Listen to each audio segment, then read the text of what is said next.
What if Red wasn't a helpless girl in the woods, but a foul-mouthed, crossbow-wielding gremlin with a god complex and a vendetta against the forest wildlife? Little Red, Hoodlum in the Wood. Chapter 1. Snacks, Sass, and Sassafras. Once upon a time, and not the sweet kind of once upon a time, but the kind where someone's probably getting cursed before breakfast. There was a village so small, it didn't even have a real name. The welcome sign just read, "Here, I guess."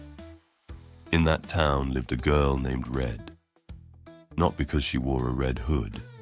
She wore the hood because she burned every other piece of clothing she owned during what she called her personal branding crisis. She was 12, banned from 3 bakeries, and allegedly cursed the mayor's goat just by glaring at it too hard. "Red, where are you going with that picnic basket?" her mother called from the kitchen, arms elbow deep in dough and suspicion. Red shoved a half-smashed granola bar and an expired bag of marshmallows into the basket. "To visit Granny," she said, already halfway out the door. "You mean the woman who tried to fake her own death for the life insurance payout?" Red zipped her hoodie. "That's the one. I need to return her blowtorch and ask about small claims court." There was a long pause. "What?" "Never mind. It's a generational thing." And just like that, Red marched into the woods, armed with a picnic basket full of chaos, a chipped thermos, and enough attitude to flatten a marching band. The forest should have been peaceful. Birds chirped, leaves rustled. A deer blinked at the morning sun like it was hungover. But the woods had a reputation. Cursed, haunted, full of weird creatures who didn't wear pants. Red didn't care. She didn't believe in curses. She was the curse. As she stomped through the underbrush, muttering threats to nearby squirrels, a voice drifted out from the shadows. "Well, well, well. If it isn't the little hoodlum herself." Red froze, then turned. Standing a few feet away was a massive grey wolf, wearing a dented fedora, and the expression of someone who'd just opened their bank account and screamed. She squinted. "A hat? Really? What is this, a noir phase?" The wolf looked mildly offended. "It's for confidence. I've got male pattern baldness." "You're a wolf." "Exactly. Which means no one offers me self-care tips or shampoo samples. It's a tragedy." Red raised an eyebrow. "You really gonna whine about hair right now?" "I've got a ferret stalking me for unpaid babysitting fees." The wolf blinked. "What?" "Don't worry about it. You here to eat me or just give me something to work through with a therapist?" He stepped forward, tail low. "Relax, kid. I'm not gonna eat you." She crossed her arms. "Wow, sexist and cowardly. You say that to all the girls with granola bars and unresolved rage." The wolf looked like he wanted to argue, but mostly he just looked tired. Red sighed. "Look, I'm going to Granny's. She's got news, or debts, or maybe another underground fight club, I don't know." He frowned. "The same Granny who sells jars of bathwater on the internet." She rebranded. Now it's spiritual soak sauce for manifesting abundance. The wolf stared. "I feel like I just got scammed and I haven't even bought anything." "You probably did." Red shoved past him. "I've got a crossbow made of recycled spoons and knife made from filed down top ramen. Don't test me." He didn't. 10 minutes later, Red was absolutely, definitively not lost. She just didn't care where she was going. A chipmunk squeaked at her from a nearby branch. She glared. "What are you looking at, cheeks?" The chipmunk hurled a pine nut. She threw a brick. It was a draw. Eventually, Red stumbled onto a clearing. There, in a perfect circle, a group of small woodland animals held paws around a burning stick of incense. She tilted her head. "What is this? Groundhog Day? Or an intervention?" A raccoon in a hand-stitched robe turned slowly. This is a sacred mushroom circle. We share dreams, unpack trauma, and file tax deductions. Red nodded. You know what? That's fair. The raccoon squinted at her. You're not going to tell anyone? Please. I haven't snitched since the 3rd grade, and that was about a haunted glue stick. He seemed satisfied. She kept walking. By the time Red reached Granny's house, the sun was sinking low. The yard was filled with ceramic gnomes, half of which had angry eyebrows painted on them. The door creaked open. Weird. Granny never left the door open. Not after the lawsuit with the yoga instructor and whipped cream. Red stepped inside slowly. The place smelled like burnt cinnamon and shame. Granny, she called out. If you're doing interpretive dance again, I swear to Loki.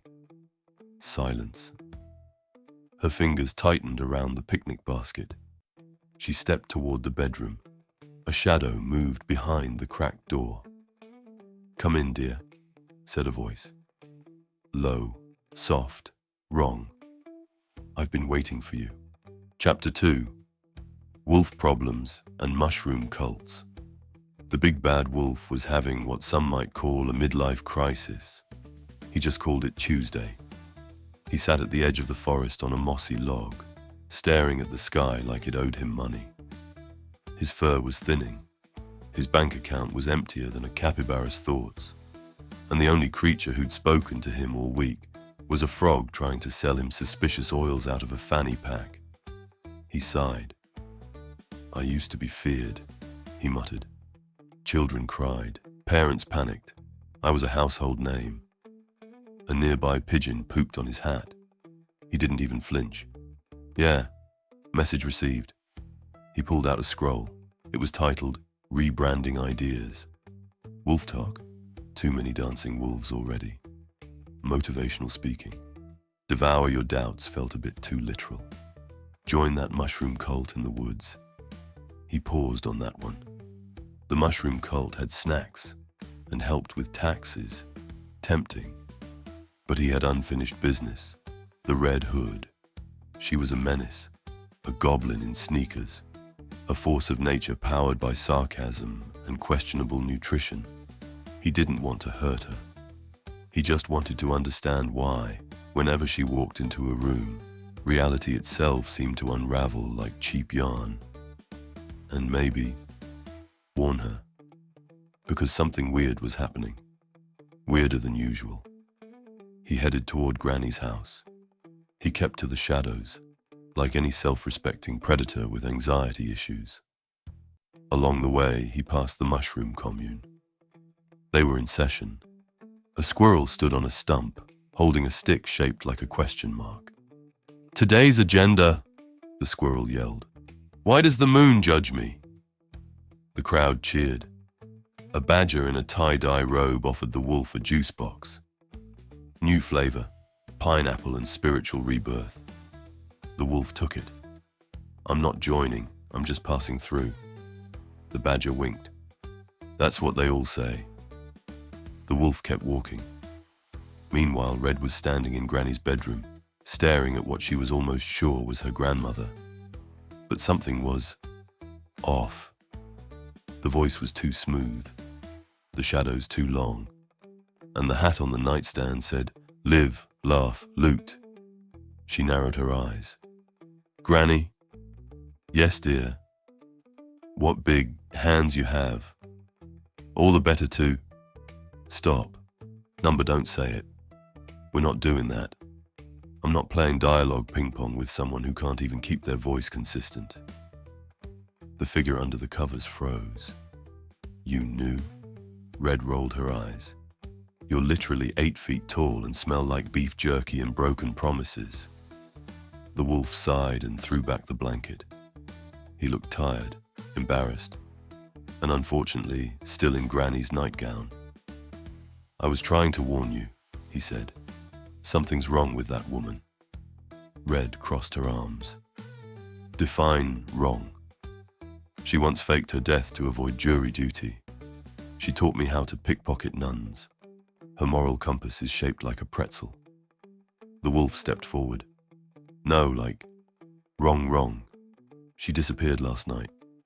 Her house was ransacked. Something's out here, Red. Something bad.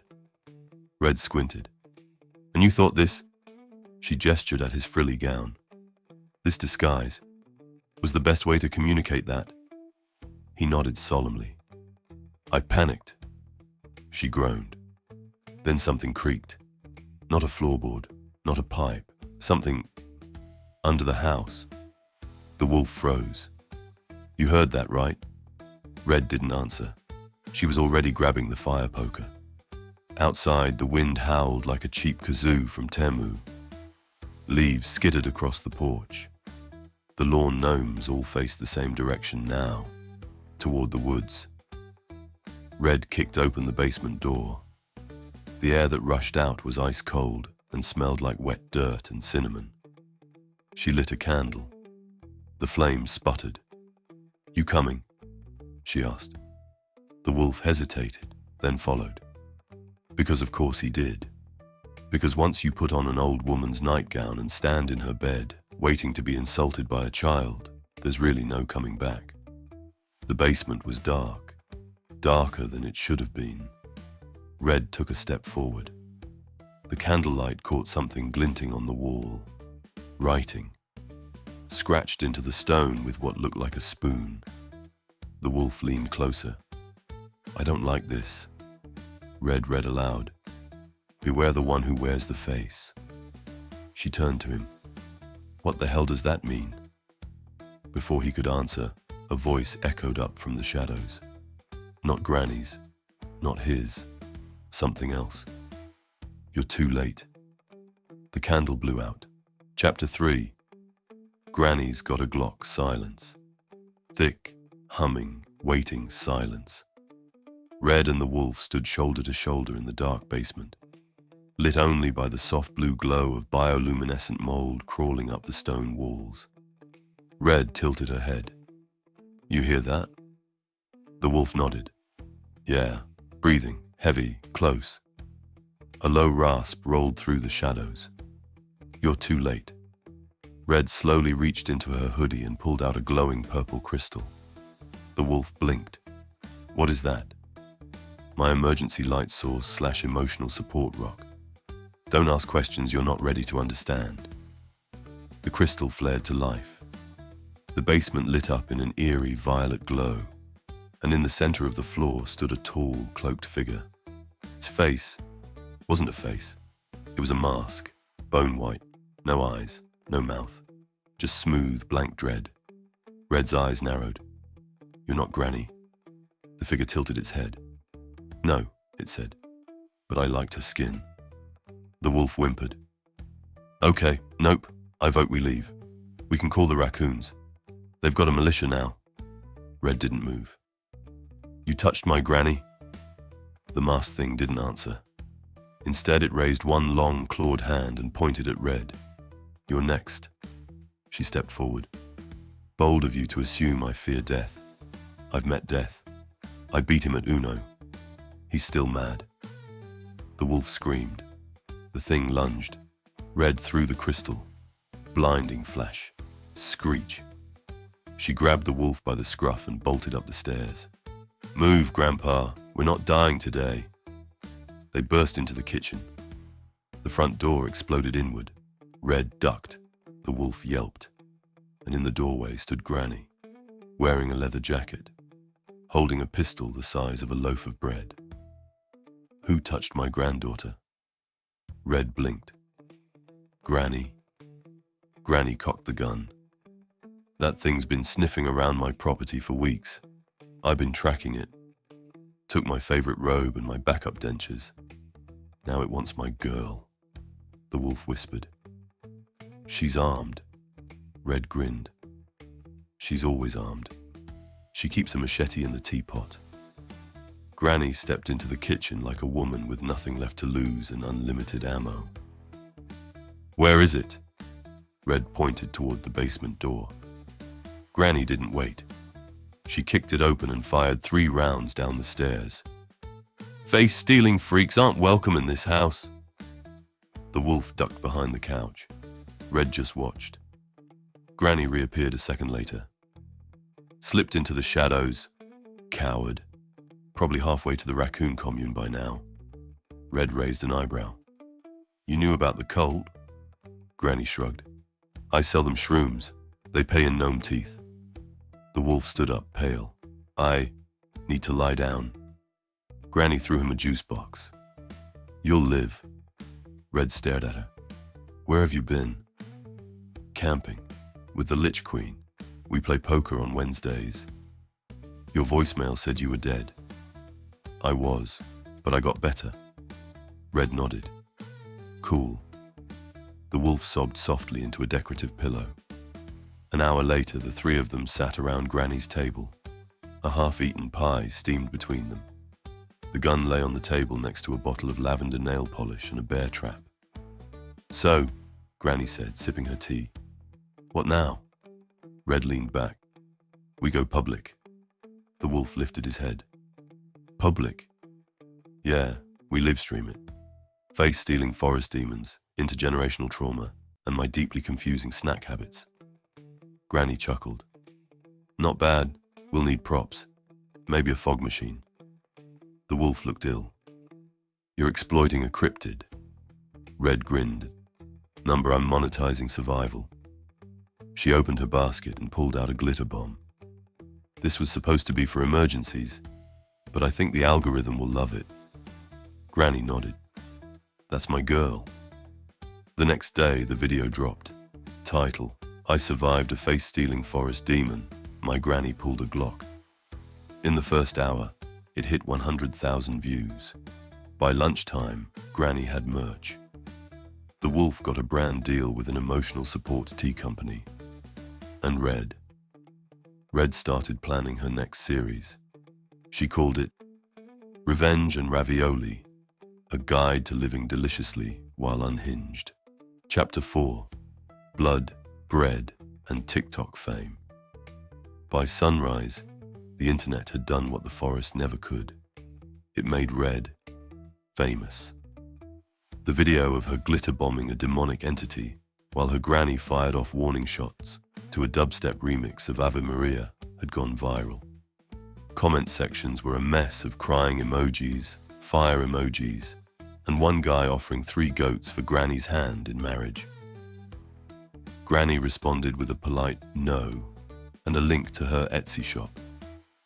Red sat on her porch with a bowl of off-brand cereal and a baseball bat. The wolf paced the front yard, twitchy and mumbling. This isn't normal. This is not how trauma works. We should be processing, or hiding, or summoning a licensed exorcist. Red took another bite of cereal. You want therapy? I want a sponsorship deal. We're not the same. The wolf pointed toward the woods. It's still out there. That thing in the basement. It didn't die. Red didn't even blink. It messed with the wrong, genetically unstable 12-year-old. Granny stepped out the front door, locking and loading her handbag, which now had a bayonet attached. She looked radiant and vaguely combustible. We going hunting or not? Red stood. TikTok wants a finale. Let's give them one. The plan was simple. Red would lure the face stealer into the clearing behind the mushroom commune. Granny would hit it with flashbangs disguised as muffins. The wolf would provide live commentary and throw soup cans if needed. I'm not useless, he said, holding a can of lentils. Red patted his shoulder. Today, your weaponized pantry goods. Be proud. They reached the clearing by midday. The mushroom cult was already gathered. The raccoon leader held up a sign that said, "You go, girl," in glitter pen. Red took her place in the center of the circle. The woods around her buzzed with tension. Then the shadows shifted. A ripple. A breath. The masked figure stepped into the clearing. But this time it had a face. Granny's face. Too smooth. Too perfect. It smiled. Red's eye twitched. Oh, hell no. The thing opened its arms. Why fight? We could be one. We could be whole. Granny threw the first muffin. Flash. Bang. Sizzle. The demon screeched and staggered. The wolf yelled, "Now!" and hurled a lentil can with alarming force. Red pulled out her final weapon. Not a knife, not a bomb. A loaf of stale sourdough blessed by a squirrel priest, marinated in glitter and rage. She charged. The creature lunged. Impact. Everything went white. When Red woke up, she was on the forest floor. Her hoodie was scorched at the edges. Granny stood over her, grinning. "That's my girl. Took it down with bread. Old school." The wolf limped over, covered in soup. The cults throw in a barbecue. They want you to bless the potato salad. Red sat up, dazed. "Is the face stealer gone?" Granny nodded. Evaporated, screamed something about influencer culture and burst into glitter mist. Red exhaled. "Cool." Then she pulled out her phone. "Now help me get a thumbnail. I want to look tough but approachable." The video hit 1 million views before nightfall. The title: "I fought a demon with bread, and my granny's a warlord." Hashtags exploded. Fan edits dropped hourly. The mushroom cult got verified on every platform. Granny signed a book deal called Bulletproof and Baking. And the wolf? He finally started therapy. With the badger. In a treehouse. As for Red, she dropped her next series 2 weeks later. Little Red's Survival Guide to the Unholy and Unhinged. First episode: demon-proofing your grandma's basement with vibes and barbed wire. Critics called it disturbing, hilarious, and weirdly inspiring. So tell me, was Red a hero, a menace, or just a chaotic icon who happened to carry bread-based weapons? Drop your thoughts in the comments and let us know which fairy tale we should destroy next. What if Red wasn't a helpless girl in the woods, but a foul-mouthed, crossbow-wielding gremlin with a god complex and a vendetta against the forest wildlife?